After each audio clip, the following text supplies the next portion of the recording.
Une semaine dans un village qui s'appelle Sambadia, qui se trouve au sud, pas loin du ciné Salif. Et j'ai demandé à tout le monde est-ce qu'il y a des poupées. Pendant un jour ou deux, j'ai pas vu une seule poupée dans le village.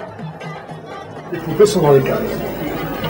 Alors je suis allé voir la femme du potier du village, c'est une vieille dame, et je lui ai dit mais les poupées, comment faites-vous? Est-ce que vous en avez? Elle m'a dit mais j'en ai pas, je cherche, mes voisines n'en ont pas, mais je peux vous en faire, comme ma grand-mère faisait ses poupées, et comme moi j'en ai fait il y a longtemps, mais maintenant on achète les poupées chinoises, parce que ça coûte 50 centimes d'euros. Nous sommes à Angers, dans ce monument historique, la Tour Saint-Aubin, où nous avons la chance de produire notre exposition Insolites poupées d'Afrique. Après Nantes en 2012, puis le Musée africain de Lyon en 2016, puis le Musée de Montélimar en 2017. C'est le Festival Cinéma d'Afrique qui nous a invités à nous rapporter donc cette exposition en 2025. Voici les responsables.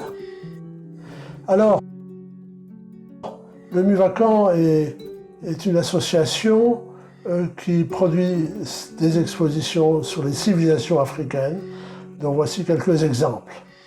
Et Insolites poupées d'Afrique est une exposition particulière.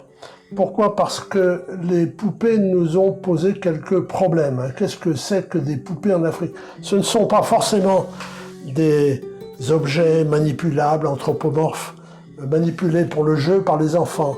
Ce peuvent être également d'autres fonctions pour les adolescents, pour les adultes, en particulier des symboles de fertilité, de reconnaissance de jumeaux, de conjuration du malheur.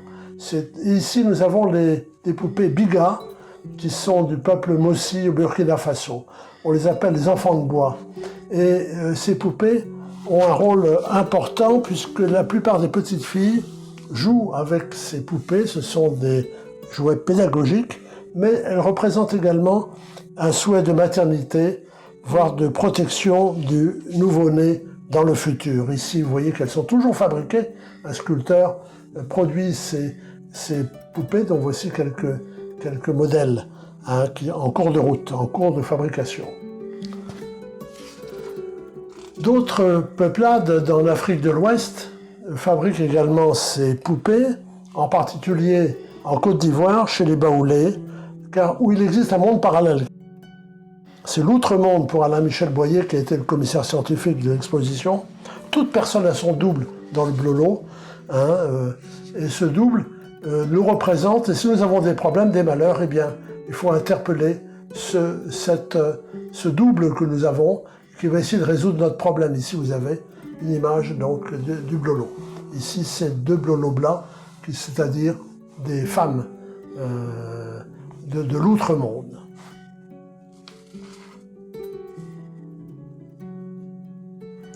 D'autres peuples, comme les Ewe au Togo et au Bénin, fabriquent donc ces petites poupées qui représentent le plus souvent un désir d'enfant. Les femmes stériles ou les femmes qui veulent avoir des jumeaux portent ces petites poupées dans leur pagne, à la ceinture. Parfois on le met sous le matelas. Elles peuvent également être utilisées pour des jumeaux morts, de façon à conjurer le sort. Nous voici maintenant au Ghana avec les Akwaba. Ce sont des poupées de fertilité, des amulettes qui sont portées dans le pagne. On les porte avant la grossesse, désir d'avoir des enfants, des beaux enfants, voire pendant la grossesse pour que l'enfant à la naissance soit beau. Ici, vous avez quelques exemples de ces aquabas qui sont fabriqués en fait dans toute l'Afrique. Elles sont très symboliques. Celle-ci a deux nattes relevées qui se rejoignent au-dessus de la tête. Cette poupée aquaba est d'un peuple non pas Ashanti mais Fanti. Elle est assez haute. Nous allons maintenant aller au Nigeria, dans le peuple des Yoruba. Un peuple où les jumeaux sont considérés comme apportant le bonheur, la richesse dans une famille. Pour avoir des jumeaux, on va représenter ces petites statuettes, mais si à la naissance l'un des jumeaux meurt, ou les deux, à ce moment-là, il faut aller voir le prêtre qui va fabriquer ces petites statuettes, qui vont essayer de conjurer, ce sont des ere ibeji, des ibeji, qui va essayer de conjurer le malheur. L'enfant survivant va vivre avec sa statuette à côté de lui dans son lit. Ici, vous avez des jumeaux avec cette espèce de tunique qui recouvre les deux statuettes.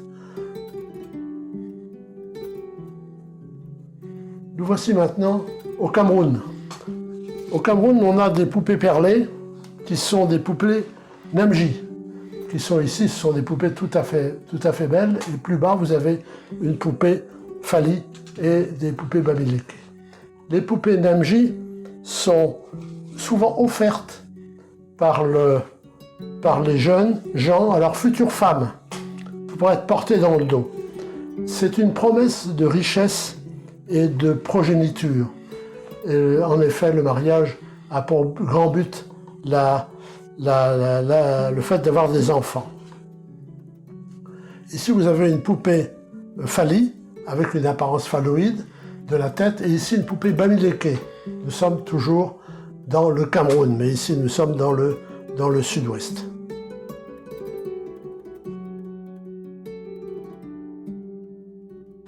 Après ces poupées qui viennent, ou figurines rituelles, qui viennent d'Afrique de l'Ouest, nous sommes intéressés à l'Afrique de l'Est et également à l'Afrique centrale.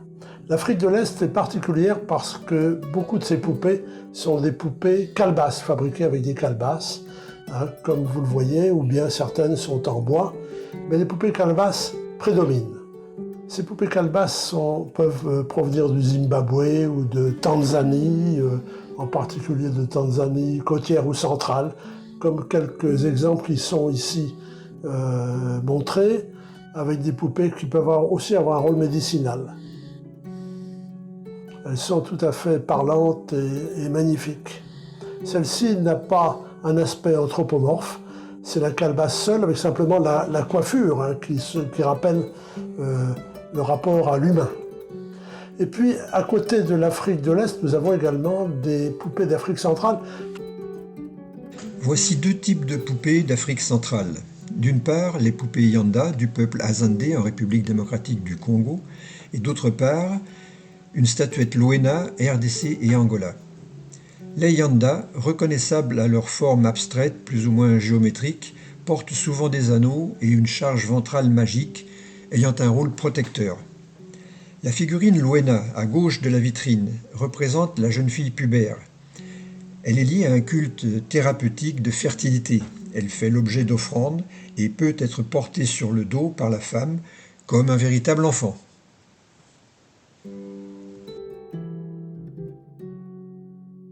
Revenons à notre discussion de début sur les poupées, les jeux d'enfants en Afrique au sud du Sahara. À Sambadia, dans le sud du Sénégal, j'ai demandé à une vieille dame si elle avait des poupées. Elle m'a montré ces poupées qu'elle m'a données pour l'exposition, qui sont des poupées en tissu fabriquées pour les enfants à l'intérieur de la case. Mais il n'empêche que la plupart des poupées, à l'heure actuelle, sont des poupées fabriquées en Chine, des poupées en celluloïd, parfois des poupées blondes, tout qui n'ont rien à voir avec les figurines rituelles dont nous avons parlé jusqu'à présent.